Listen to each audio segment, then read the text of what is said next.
নবী করিম সাল্লাল্লাহু আলাইহি ওয়াসাল্লামকে আয়াত নাজিল করে জানিয়ে দিয়েছেন মুহাম্মাদুর রাসূলুল্লাহ ওয়াল্লাযীনা মাআহু আশিদ্দাউ আলাল কুফফার।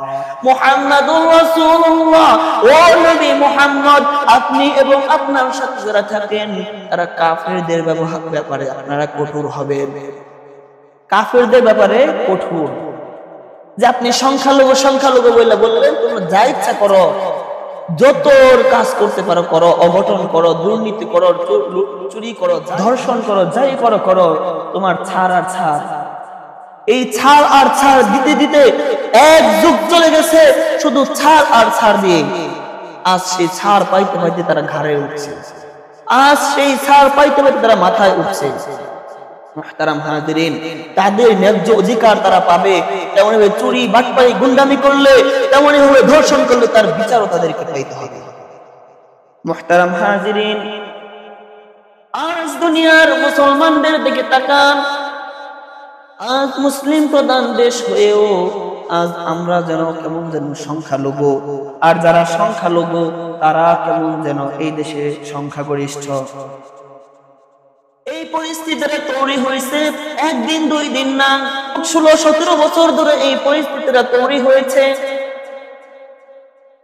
মুহতারাম হাজিরিন, এই সংখ্যালঘু বইলা আজ আমরা মুসলমানরা হয়ে গেছি সংখ্যালঘু। সংখ্যাগরিষ্ঠ মুসলমানের দেশে আজ আমরা সংখ্যালঘু হয়ে গেছি।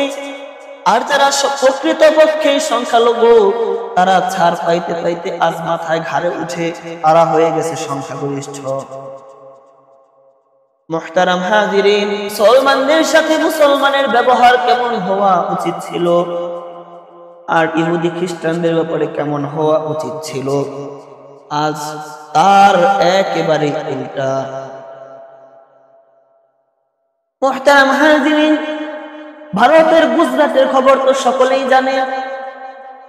সেখানে মুসলমানদের উপর জুলুমের স্টিম রোলার চালিয়ে দিয়েছে। আজ তারা এই মুসলমানদেরকে শিখাইতে আসছে যে আমরা নাকি সংখ্যালঘুদের উপর জুলুম করতেছি। আজ তারা মুসলমানদেরকে শিখাইতে আসছে আমরা নাকি সংখ্যালঘুদের উপর নির্যাতন করতেছি।